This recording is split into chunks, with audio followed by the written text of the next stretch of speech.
दोस्तों, आज हम बात करने वाले हैं ओडिशा के महाप्रभु श्री जगन्नाथ जी के बारे में। ओडिशा में श्री जगन्नाथ जी के सभी पर्वों से बड़ा पर्व है अक्षय तृतीया पर्व। इस पर्व में क्या क्या होता है और क्या करना चाहिए और इसके फायदे के बारे में जानते हैं इस सुखम ज्ञान चैनल में।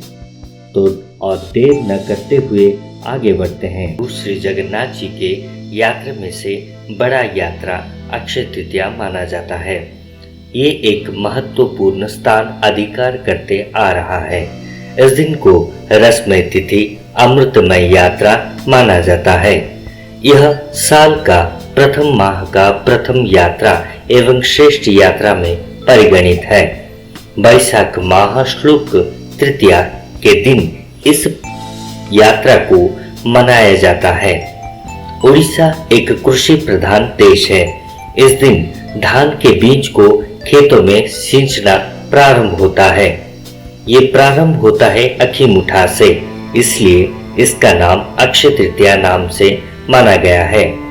यह दिवस अत्यंत गुरुत्वपूर्ण माना गया है।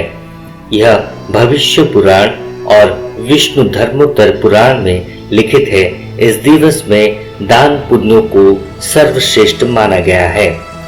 यह दान पुण्य जो भी करता है उसे वैकुंठ प्राप्त का फल प्राप्त अवश्य होता है।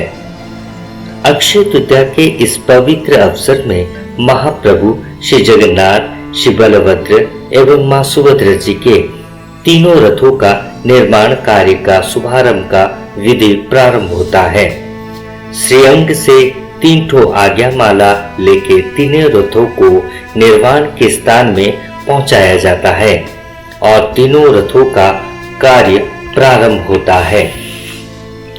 चलिए अभी जानते हैं इस दिन और क्या क्या हुआ था। इस दिन श्री महाप्रभु जगन्नाथ जी का चंदन यात्रा का शुभारंभ हुआ था।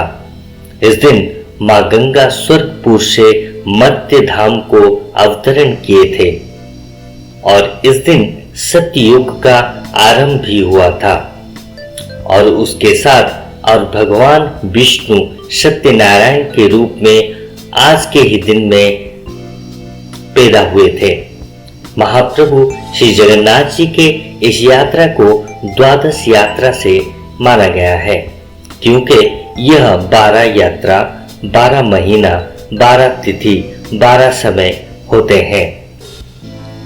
उसी तरह प्रथम यात्रा स्नान यात्रा होता है, द्वितीय यात्रा रथ यात्रा होता है और तृतीय शयन यात्रा, चौथा दक्षिणायन यात्रा, पांचवा पार्श्व परिवर्तन यात्रा और छठवां देवोत्थापन यात्रा, सातवां प्रावरण यात्रा, आठवां पुष्याभिषेक यात्रा, नौवां उत्तरायण यात्रा, 10वां दोल यात्रा और 11वां दमपनक यात्रा और 12वां चंदन यात्रा नाम से नामित है।